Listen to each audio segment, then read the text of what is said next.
भगवान शंकर त्रिपुर विमानाला जाळण्यासाठी उद्युक्त झाले, तसेच ज्यावेळी भगवान राम शत्रूची नगरी लंकेला भस्मसात करण्यासाठी समुद्रावर पोहोचले, त्यावेळी सीतेच्या वियोगाने क्रुद्ध झालेल्या रामाचे डोळे इतके लाल झाले की केवळ दृष्टिक्षेपाने समुद्रातील मासे, साप आणि मगरी इत्यादी जीव पोळू लागले आणि भयाने थरथर कापणाऱ्या समुद्राने लगेच त्यांना वाट करून दिली. जेव्हा रावणाच्या कठीण छातीला टक्कर दिल्याने इंद्राचे वाहन ऐरावत याच्या दातांचा चक्काचूर होऊन ते सगळीकडे पसरतील, त्यामुळे दिशाही पांढऱ्या शुभ्र होतील. जेव्हा विजयी रावण गर्वाने फुगून जाऊन हसू लागेल, आपल्या पत्नीला पळवणाऱ्या त्या रावणाचा तो उद्दामपणा भगवान श्रीराम धनुष्याच्या टणत्कारानेच प्राणांसह तत्काळ नाहीसा करतील. दैत्यांच्या झुंडींनी त्रस्त झालेल्या पृथ्वीचा भार उतरविण्यासाठी कृष्णवर्ण भगवान गौरवर्ण बलरामासह अवतार ग्रहण करतील. त्या आपला महिमा प्रगट करणाऱ्या अद्भुत लीला करतील. त्या लीला लोकांना बिलकुल समजू शकणार नाहीत.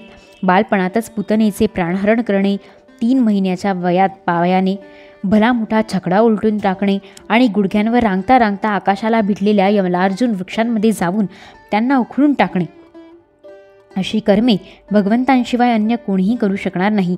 जेव्हा कालिया नागाच्या विषाने दूषित झालेल्या यमुनेचे पाणी पिऊन वासरे आणि गोपबालक मरतील, तेव्हा आपल्या अमृतमय कृपादृष्टीनेच ते त्यांना जिवंत करतील आणि यमुनेचे पाणी शुद्ध करण्यासाठी त्या जलात विहार करतील आणि विषशक्तीने जी भलविणाऱ्या कालिया नागाला तेथून हुसकून लावतील. त्याच दिवशी रात्री जेव्हा सर्व लोक तेथेच यमुना तटावर निद्रिस्त होतील आणि दावाग्नी भडकल्याने सर्व मुंजवन चारी बाजूंनी जळू लागेल, तेव्हा बलरामासह त्या प्राणसंकटात सापडलेल्या व्रजवासियांना त्यांचे डोळे बंद कराव्यास सांगून ते त्यांना गोकुळात नेतील. ही त्यांची लीला तर अलौकिकच असेल, कारण त्यांची शक्ती अचिंत्य आहे. त्यांना बांधण्यासाठी म्हणून त्यांची माता जी जी दोरी आणील ती त्या पोटाला पुरणार नाही. तसेच जांभई देतेवेळी श्रीकृष्णांच्या मुखामध्ये 14 भुवने पाहून यशोदा प्रथम भयग्रस्त होईल, पण नंतर ते तिला आपल्या सामर्थ्यांचा बोध करवितील. ते नंदबाबांना अजगराच्या भयापासून आणि वरुणाच्या पाशातून सोडवतील. मै दानवाचा पुत्र व्योमासूर जेव्हा गोप बालकांच्या पहाडाच्या गुहेत बंद करून ठेवेल, तेव्हा ते त्यांना तेथून वाचवतील. दिवसभर कामधंद्यात व्यग्र असणाऱ्या आणि अत्यंत थकून भागून रात्री झोपी जाणाऱ्या गोकुळातील लोकांना ते आपल्या परमधावांना घेऊन जातील. हे निष्पाप नारदा, जेव्हा श्रीकृष्णांच्या सल्ल्यावरून गोपलोक इंद्रसाठीचा यज्ञ बंद करतील, तेव्हा इंद्र व्रजभूमी बुडवण्यासाठी 4 बाजूंनी मुसळधार पाऊस पाडण्यास सुरुवात करेल. त्यावेळी गोपांचे आणि त्यांच्या पशूंचे रक्षण करण्यासाठी 7 वर्षांचे कृपाळू भगवंत 7 दिवसापर्यंत गोवर्धन पर्वत एकाच हाताने पावसाळी छत्री धरल्याप्रमाणे लीलेने धारण करतील. वृंदावनात विहार करताना रात्रीच्या वेळी रास करण्याच्या इच्छेने जेव्हा चंद्राचे टिपूर चांदणे सगळीकडे पसरलेले असेल, तेव्हा ते आपल्या बासरीवर मधुर संगीताची दीर्घ तान घेतील. ही तान ऐकून प्रेमविव्वळ होऊन आलेल्या गोपींचे कुबेराचा सेवक शंखचूड जेव्हा हरण करील, तेव्हा ते त्याचे मस्तक उडवतील. आणखीही पुष्कळ प्रलंबासूर, धेनुकासूर, बकासूर, केशी, अरिष्टासूर इत्यादी दैत्य, चाणूरादी पहिलवान, कुवलयापीड नावाचा हत्ती, कंस, काल्यवन, भौमासूर, मिथ्या वासुदेव, शाल्व, द्विविध वानर, बलबल, दंतवक्त्र, राजा नग्नजिताचे 7 बैल, शंभरासूर, विदुरथ आणि रुक्मी, तसेच कांबोज इत्यादी मत्स्य, कुरु, कैकय आणि सृंजय आदी देशांचे राजे, तसेच जे जे योद्धे धनुष्य धारण करून रणांगणात समोर येतील, ते सर्व बलराम, भीमसेन आणि अर्जुन आदी नावांच्या आडून भगवंतांच्याकडून मारले जाऊन त्यांच्याच धामाला जातील. काळाच्या ओघात लोकांची ग्रहणशक्ती कमी होत जाते, आयुष्यही कमी येऊ लागते. त्यावेळी भगवंत असे पाहतात की आता हे लोक माझे तत्त्व सांगणारी वेदवाणी समजण्यास असमर्थ आहेत. जेव्हा प्रत्येक कल्पामध्ये सत्यवतीच्या ठिकाणी व्यासांच्या रूपाने प्रकट होऊन ते वेदरूपी वृक्षाचे विभिन्न शाखांमध्ये विभाजन करतील.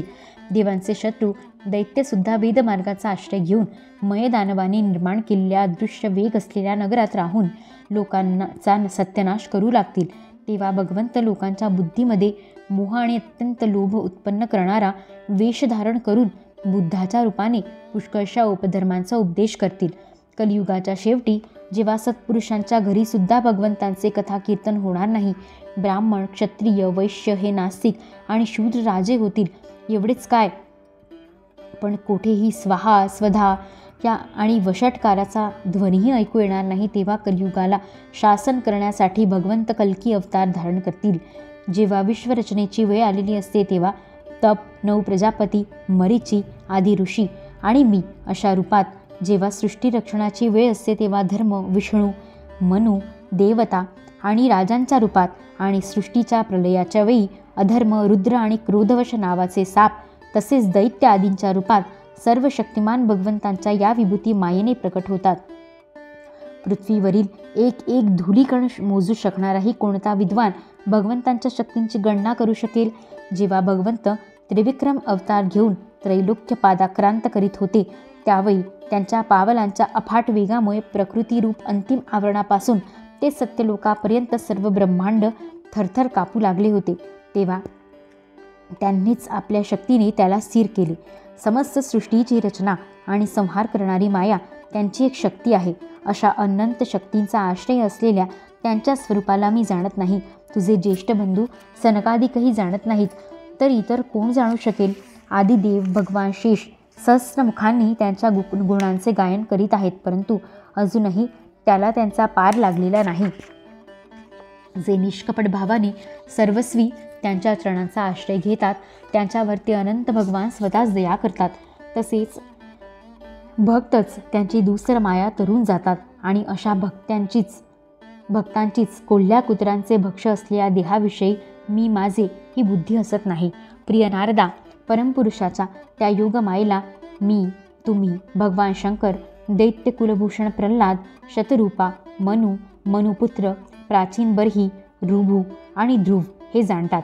यांच्याशिवाय इक्ष्वाकू, पुरुरवा, मुचकुंद, जनक, गाधी, रघु, अंबरीश, सगर, गय, ययाती, मांधाता, अलर्क, शतधन्वा, अनु, रंतिदेव, भीष्म, बली, अमूर्तरय, दिलीप, सौभरी, उत्तंक, शिबी, देवल, पिप्पलाद, सारस्वत, उद्धव, पराशर, भूरिशेण, विभीषण, हनुमान, शुकदेव, अर्जुन, आष्टीरशेण, विदुर, श्रुतदेव इत्यादी महात्मे सुद्धा जाणतात. ज्यांना भगवंतांच्या प्रेमी भक्तांसारखा स्वभाव बनविण्याचे शिक्षण मिळाले असते ते स्त्रिया, शूद्र, हूण, भिल्ल आणि पापांमुळे पशुपक्षी आदी योनीत जन्मलेले सुद्धा भगवंतांच्या मायेचे स्वरूप जाणतात आणि या संसार सागरातून कायमचे तरून जातात. तर जे लोक वेदविहित सदाचाराचे पालन करतात त्यांच्याबद्दल काय सांगावे? परमात्म्याचे वास्तविक स्वरूप हे एकरस, शांत, भयरहित तसेच केवळ ज्ञानस्वरूप आहे. त्यांच्यामध्ये मायेचा मल नाही की त्यांनी केलेल्या रचनेत काही विषमता नाही. सता आणि असत दोन्हींच्या पलीकडे हे आहे. कोणतेही वैदिक किंवा लौकिक शब्द त्यांचे वर्णन करू शकत नाही. अनेक कर्मांच्या साधनांद्वारा मिळणारे फळही त्यांच्यापर्यंत पोहोचत नाही. एवढेच काय, स्वतः मायासुद्धा त्यांच्यासमोर न जाता लाजेने दूर उभी राहते. परमपुरुष भगवंतांचे तेच परमपद आहे. महात्मे लोक त्यास शोकरहित अनंत आनंद स्वरूप ब्रह्माच्या रूपाने त्यांचा साक्षात्कार करून घेतात. संयमशील पुरुष त्यातच आपल्या मनाला एकाग्र करून स्थिर होतात. इंद्र जसा स्वतः मेघरूप असल्या कारणाने पाण्यासाठी विहीर खोदण्याकरता कुदळजवळ बाळगीत नाही, त्याचप्रमाणे भक्त भेद दूर करणाऱ्या ज्ञान साधनांनाही दूर लोटतात. सर्व कर्मांचे फळही भगवंतच देतात, कारण मनुष्य आपल्या स्वभावानुसार जे शुभकर्म करतो ते त्यांच्याच प्रेरणेने केलेले असते. या शरीरात राहणारी पंचमहाभूते वेगळी होऊन शरीर नष्ट झाल्यावरही त्या शरीरात राहणारा अजन्मा पुरुष आकाशाप्रमाणे नाहीसा होत नाही. पुत्रा नारदा, केवळ संकल्पाने विश्वाची रचना करणाऱ्या षडैश्वर संपन्न श्रीहरीचे वर्णन संक्षेपाने मी तुझ्यासमोर केले. जो काही कार्यकारण भाव किंवा अभाव आहे तो काही भगवंतांपासून स्वतंत्र नाही. असे असूनही ते त्याच्यापासून अलिप्तही आहेत. भगवंतांनी मला जे सांगितले होते तेच हे भागवत होय. यात भगवंतांच्या विभूतींचे संक्षेपाने वर्णन आहे. तू याचा विस्तार कर, जेणेकरून सर्वांचा आश्रय आणि सर्व स्वरूप भगवान श्रीहरींच्या ठिकाणी लोकांची भक्ती निर्माण होईल. अशा प्रकारे याचे वर्णन कर. जो मनुष्य भगवंतांची अचिंत्य शक्ती असलेल्या मायेचे वर्णन करतो किंवा दुसऱ्याने केलेल्या वर्णनाला पुष्टी देतो अथवा श्रद्धेने नित्य श्रवण करतो त्याचे चित्त मायेने कधी मोहित होत नाही. अध्याय 7 समाप्त. इति श्रीमद्भागवते महापुराणे पारमहंस्या संहिताया द्वितीयस्कन्धे ब्रह्मनारदसंवादे सप्तमोऽध्यायः। यदक्षरपदभ्रष्टं मात्राहीनं तु यद्भवेत् तत्सर्वं क्षम्यतां देव नारायण नमोऽस्तु ते। मन्त्रहीनं क्रियाहीनं भक्तिहीनं सुरेश्वर यत्कृतं तु मया कर्म परिपूर्ण तदस्तु मे। भवे भवे यथा भक्तिः पादयोस्तव जायते तथा कुरुष्व देवेश नाथस्त्वं नो यथा प्रभो। नामसङ्कीर्तनं यस्य सर्वपापप्रणाशनं प्रणामो दुःखशमनस्त्वं नमामि हरिं परं। श्रीकृष्णार्पणमस्तु। सदान्तरीयासे नाम तुझे कळू दे मला सत्यकर्तव्य माझे। तुझ्या थोर कृपे पळो दूर माया क्षमा कर श्री सद्गुरुराया। श्री सद्गुरु चरणारविंदार्पणमस्तु।